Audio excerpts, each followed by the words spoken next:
Döktüm ya. Ay döktüm. İnşaat başladı. Ay götüremiyorum ya. Allah'ım ya. Hem sakız çiğneyip hep yürüyemeyen insan Fatoş.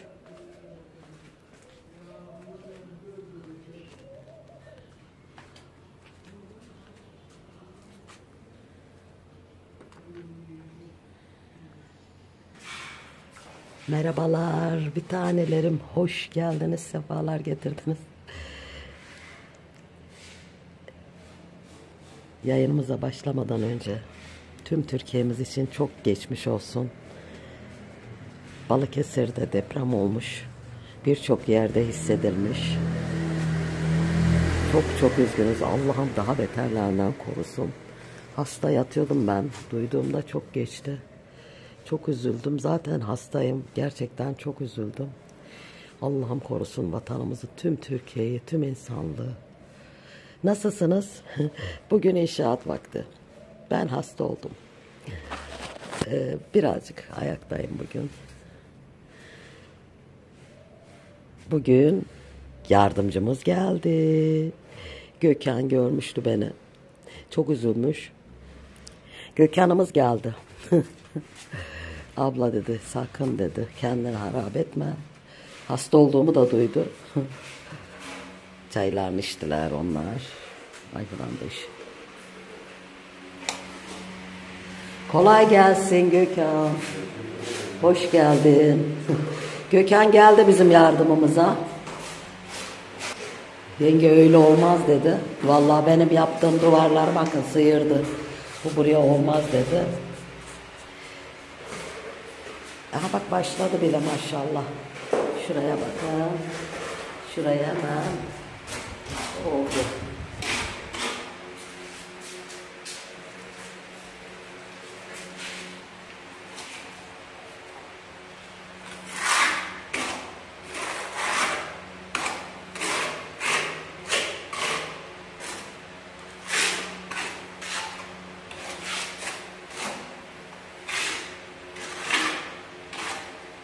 Uzman yapınca bak bir dakika böyle. Ben bir saatte yaptım orayı. Bir haftadır da hastayım. Bak oldu.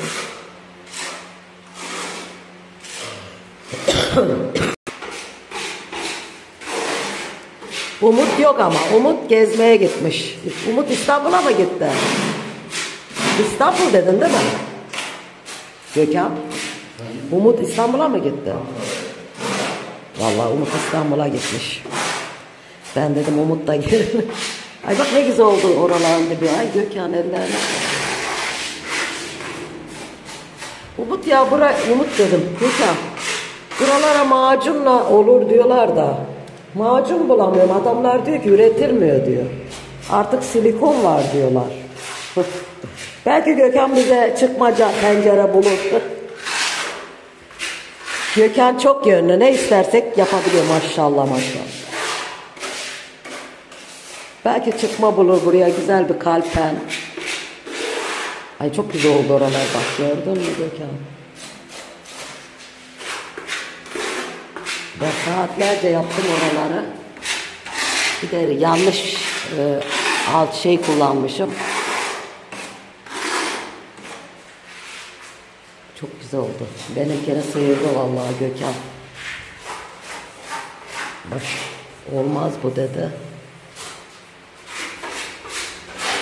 Dipleyen oldu. Birazdan boyamız var. Boya yapılacak. Ha şuralar yapıldı. 2 tane baca yeri varmış. Tabi bunların üstte yok. Devamı yok. Eskiden kalmış. Oraları da kapattı. O kenarlara sadece bantın izleri bantla kağıt yapıştırılmış. Vantilatörü açtık valla o kadar sıcak ki. Şimdilik hasarlı yerler yapılıyor.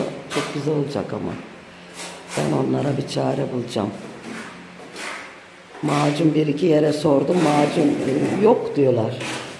Mahir bile sordum. Macun artık olmuyor diyorlar. Buraları macun dolduracağım.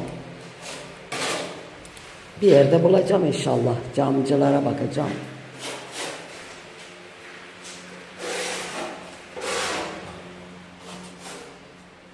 Evimiz şurayı da örttüm. Toz girmesin diye. Evimiz battı battı battı. Çok iş var bize, çok. Çok temizlik var. Adana'da güneş doğdu. 100 derece, 1000 derece, öyle böyle sıcak yok bir tanelerim. Damdaki her şeyim yanmış, alev alev. Çoğunu buraya kaçırdık. Aha, reyhanı da kaçırdık. Yanta dalları hep yanmış. Bunu kaçırdık. Bu çiçeğim yanmıştı. Bakın buraya geldiği an açmaya başladı. Bu arada ben ne yaptım? Ne yaptım? Bakın. Bakın değişikliği fark ediyor musunuz? Ay ben ne yaptım? Ben hasta o gün buraya inmiştim. Kedilerin sularını falan doldurayım dedim böyle. Hep su var ya buralarda. Tazeliyoruz. Nuran yemek yapıyordu. Burayı kireçledim bir tanelerim. Kireci karıştırdım güzelce, tuz attım. Burayı gördünüz mü? Bak şimdi buranın yerine bakın. Buranın yerine bakın. Dedim ki yarım yapayım ki bakalım güzel olursa devamını da yapacağım. Hani kalkar mı, uçuşur mu? Kar beyaz Bodrum evini, tam Bodrum evi yaptım. Nuran bayıldı, şok geçirdi görecek. Kız bembeyaz ne serdi diyorum diyor. Ben de diyor şuradan gelmiş. Bir bakınca beyaz savan serdim zannetmiş. İşte Gökhan duyunca uğramıştı. Ben de hasta yatıyordum. Aşağı yaptım, hasta oldum falan dedim. Ay şuraya oturayım. Çok hastaydım, çok. Çok hiçbir şeye dönemedim. WhatsApp'tan, Instagram'dan, YouTube'dan yazan can takipçilerim. Allah'ım razı olsun. Bilmiyorum, yazın gripmiş, artık grip olduğunu tahmin ediyorum. Yaz gribi de hiçbir şeye benzemezmiş. İşte şunların uğran kaçırdı. Damdaki her şeyim yandı. Ya, dama çıktığımızda çekerim. Çok fena. Burada da malzemeleri buldum vallahi, istediği malzemeyi. Bundan yapılacakmış. Ben yanlış şeyle yapmışım. Çay demledik, içtiler. Ben de içtim. İşte burada gene de sabah güneşi vuruyor ama en azından öğleden sonra gelmediği için bunlar yanmadı. 70-80'miş güneşin altı. Ne yapalım ne edelim.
Vallahi pencerelendirme çok güzel oldu. Çok sevmiyordum o açıklığı. Bir de penceremiz boyandığında son halini görürüz zaten. Şuraları çok güzel oldu. Benim yaptığım yerleri de tekrardan yapacak. En hoşuma giden de bu deliklerin kapanması. Şimdi orada yani 60-70 yıllık hani börtü olur, böcek olur. Tamamen hijyen olsun yani evimiz. Bakın ben burayı yaptım. Canım Müşerref ablacığım özel olarak aradı. Fatoş'cum neden maske takmadın, hasta olursun dedi. Oldum mu ablacığım? Hasta oldum. Gerçekten. Çünkü orada ben diyorum ki kediye gelme, buradaki toz kaç yıllık, hasta olursun diyorum ama kendim hiç aklıma gelmedim. Şuradan anca açabiliyoruz. Bu pencereler açılmıyor. Buradan havalıyoruz. Şu sağlam mı acaba Gökhan? Düşmez değil mi? Yok, sevdim ama. Her şey camı şeyimiz sağlam olursa perde takınca düşmesin. Önce perde takarız herhalde en önce. Oraları yapacak şimdi. Yani ileride bakacağız. Uygun düşerse bir pencere. Şimdilik ben boyarım bunları.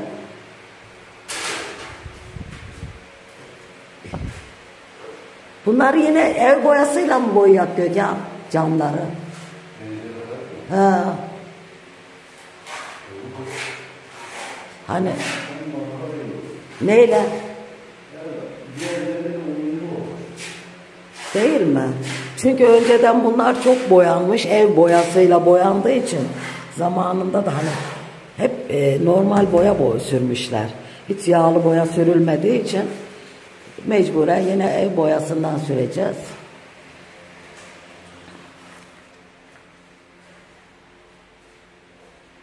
Evimiz çok kirlendi, çok kirlendi.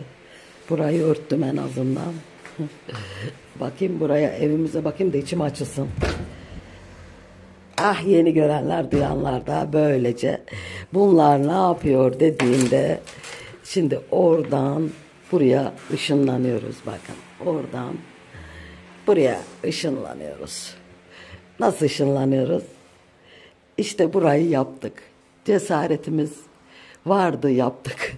Hiç bilmedik bu kadar güzel olacağını. Hiç orayı da yapacağımızı düşünmedik. Bakın 65-70 yıllık ev. Ben hep 60 yıllık diye dilim alışmış ama gerçekten tarihçesini çok zor biliyorum. Bak buraları da hep kedi canlar mahvetmiş. Zaten temizlik yapacağız artık. Bak örtülerimiz altta, bunlar üstüne sermiş Nurhan. Hoş geldiniz bir tanelerim. Adana'dan kucak dolusu selamlar, sevgiler gönderiyorum. Bazen soran oluyor. Orası neresi? Burası Türkiye'nin en sıcak şehri Adana. An itibariyle 3 gündür 60-70 derece. Hani derecelerde yazan asla doğru değil. 44 diyor. Herkes dışarı çıktığında, arabaya bindiğinde 57-58. Gerçekten sonunda hasta olduk. İşte burayı yaptık bir tanelerim. Aynı ora gibiydi. Daha kötüydü. Çünkü en iyi yer bak ora. En iyi yer yatak odası. Buralar daha kötüydü kullanıldığı için. Sadece oranın pencereleri kötü. Çünkü su almış. Buraların pencereleri açılıp kapanıyor. Ama orası açılıp kapanmıyor. Sapları kopmuş. İşte yenisini yaptıramayız diye düşünüyorum. 5-10 milyar diyordum ama can takipçim Bediacığım demişti ki ablacığım 5-10 milyara pencere mi var dedi. Artık gerisini düşünmüyorum. Onun için bakmadım. Ondan yukarısına bakmıyorum. İşte biz burayı yaptık. Evimizde ne varsa sedirlerimiz vardı böyle 2 tane. Bak çiçeğimizi de devirmişler. O arada çiçeğimizi de kedi canlar devirmiş. Ay dursana çocuğum. Evet.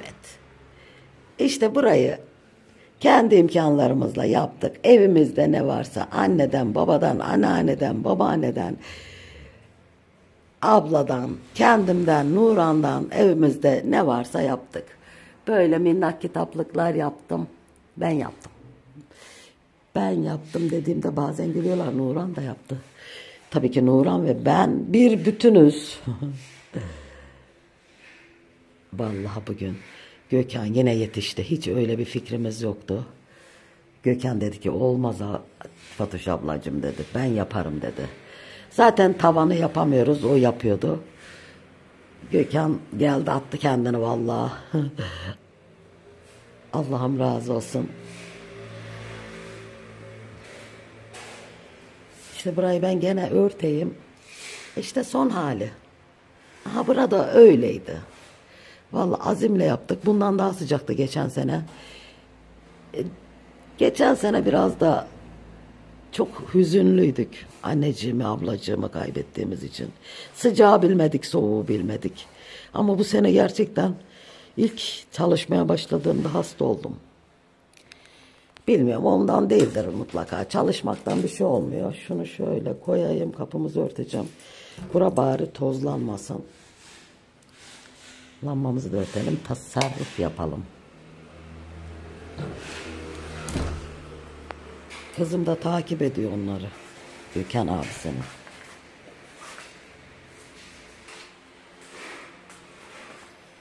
Gidin bir tane çay da halim, belki boğazıma iyi gelir.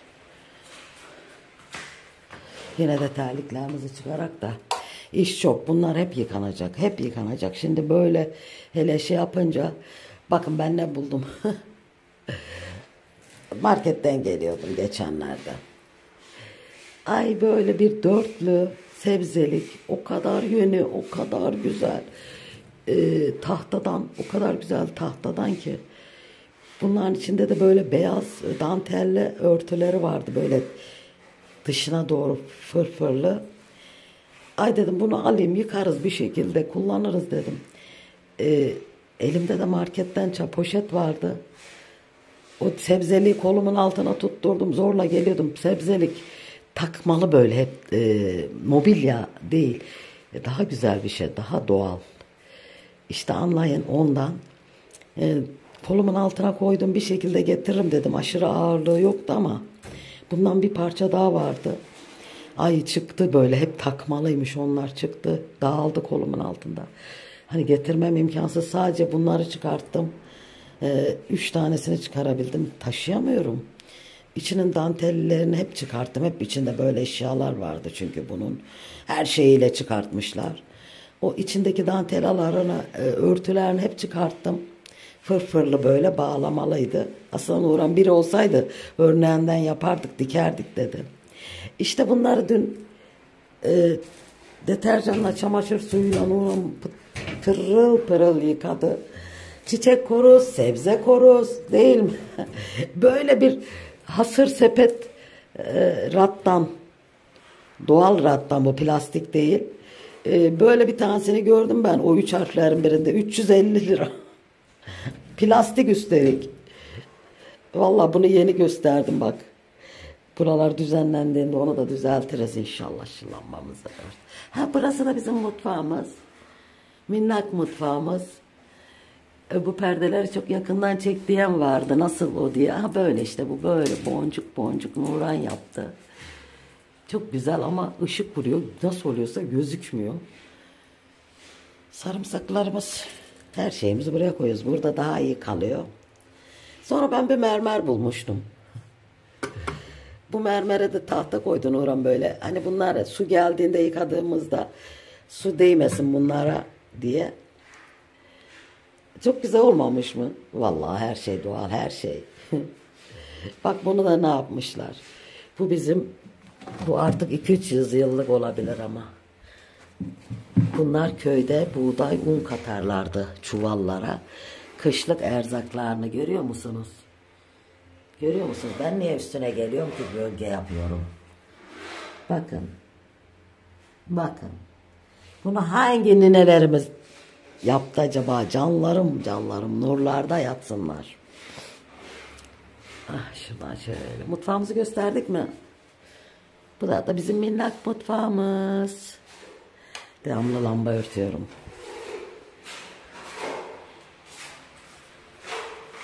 Gökhan tamirat işini bitirsin. Ha, tamam, kapıların kenarında yapıyor çok şükür. Kapınınki de yapıldı mı boyaya geçecek. Ben de bu pislikleri alayım. Tozmasın ya, arada silerim hiç olmazsa. Ya iyice bakın da son haline bakarsınız sonra. Şimdi böyle bakın, son halini görürsünüz.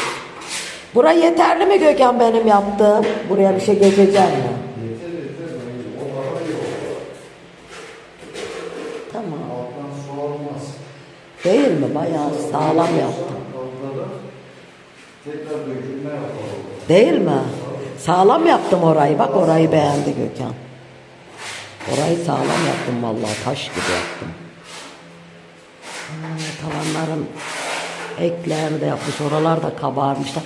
Bir Gökhan yapabilirsen şu demirin ucundaki halkayı çıkaralım. Biri kalsın da dibindeki zaten kalacak. Şu ikinci halka var ya, onu çıkarak dedin Orhan. Çok kirli gözüküyor dedi. Alttaki değil. Kesmek lazım onu istiyorlar. Arası ayrık, o ikinciyi diyor, alttakine. O ucu kıvırmışlar sadece. Bir bak da eğer öyle kesilmez. Öyle olursa çıkartmayız, boyarız. Bence ucunu bükmüşler. Kim öyle şey yapacak? Ha, bükük. Penseyle açacağız.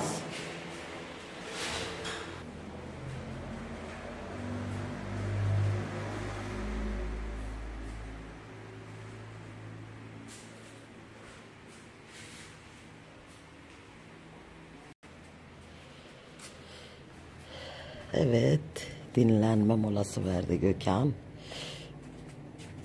Suyumuzu da buraya açtım ki içeriler pis olmasın. Elinizi ayağınızı devamlı burada yıkayın dedim.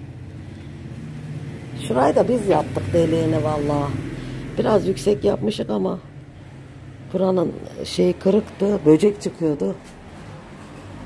Bakın buraya indirdik ya, hemen açmaya başladı. Evet canım takipçim, hanım eliymiş bu. Ben Yasemin dedim de kafam karıştı. Ha, şu mum çiçeğini gördünüz mü? Nasıl uzamış ya. Nuran bile görmedi. Bu açacak inşallah.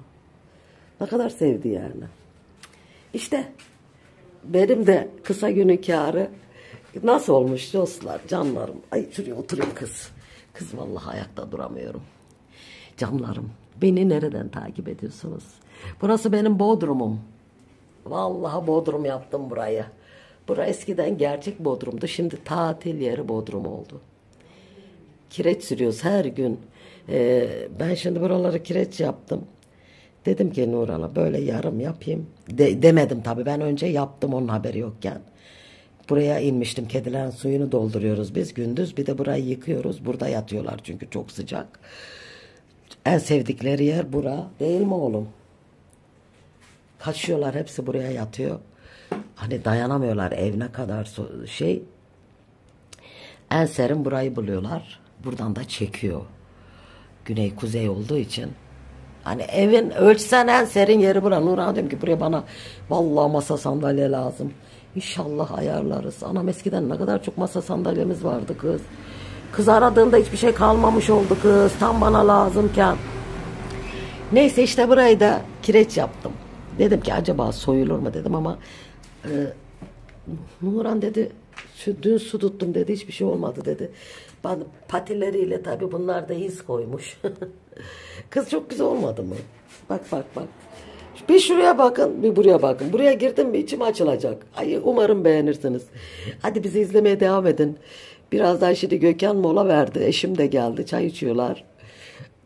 Sizleri seviyorum. Bunu atayım ben. Bir dinleneyim, çay içeyim bir tane, Nurhan uyanmış. Birazdan görüşürüz.